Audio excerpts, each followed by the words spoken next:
Welcome back to Chapter of Cinema, where we explore the captivating world of book to screen adaptations.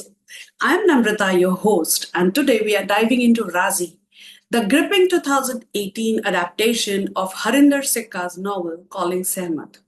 The film, directed by Meghna Gulzar, stars Alia Bhatt in one of her finest performances, playing the titular role of Sehmat Khan, an Indian spy who marries into a Pakistani military family during the 1971 Indo-Pak War.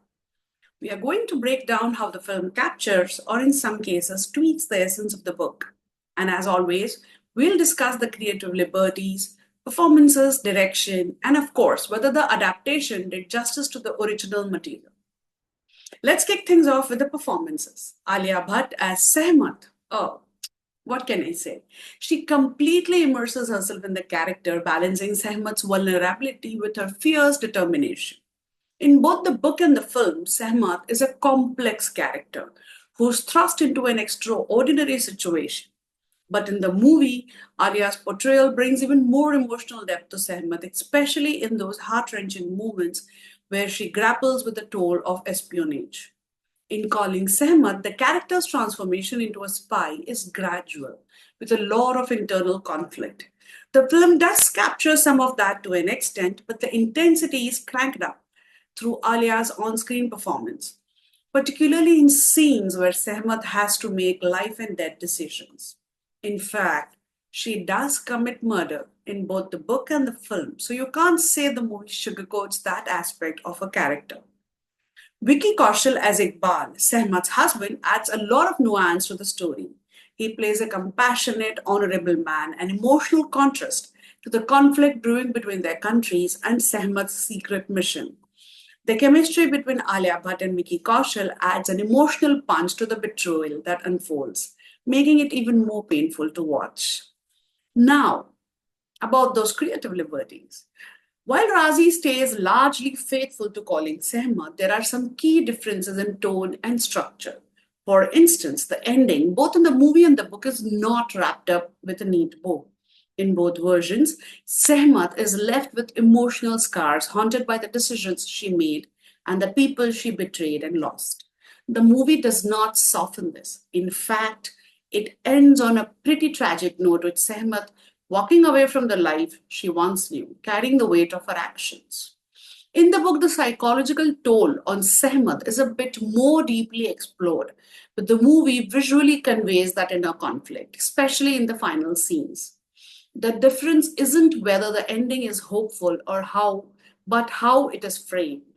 The movie does not offer emotional closure. It leaves the audience with the same sense of lingering trauma as the book does. We can't talk about Raazi without diving into its music composed by Shankar Ehsaan Loy. The soundtrack is integral to the film's emotional impact. Songs like "Ae Watan" perfectly embody the patriotic undertones of the story while adding a layer of poignancy to Sehmat's journey. The music balances the tense movements with Sehmat's softer, more personal struggles, especially when she's caught between her duty towards her country and her personal bonds with her new family in Pakistan.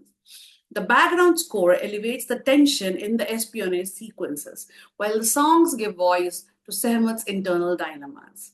Dilbaro, a touching track sung by Harshdeep Kaur, reflects Sehmat's bittersweet goodbye to her father and her former life, a scene that hits hard, especially given how uncertain her future is. Meghna Gulzar's direction deserves a round of applause here. The pacing is taut with no wasted scenes.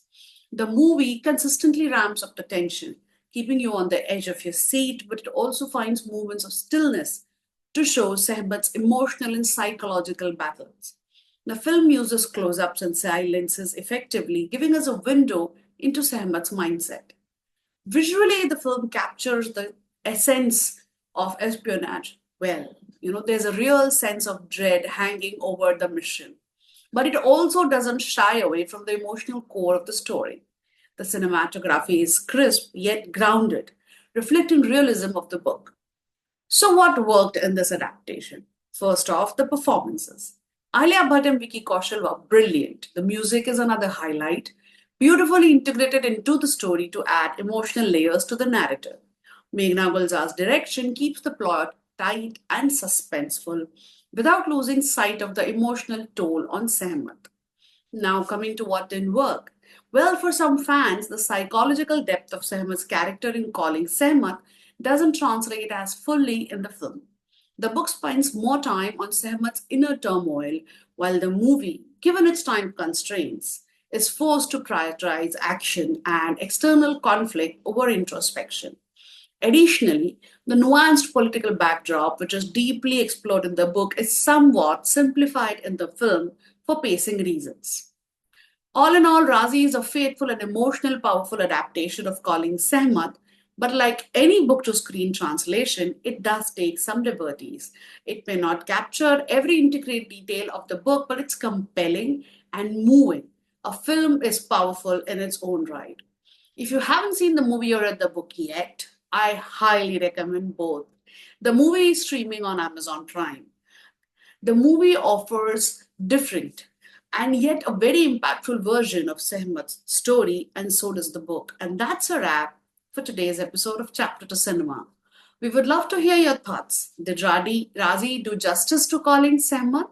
Or were there moments where you wished the book had stuck closer to the book? Let us know in the comments below, and don't forget to share and subscribe to our channel. We'll be back soon with more such interesting videos on book to screen adaptations in India. Thank you so much for joining us.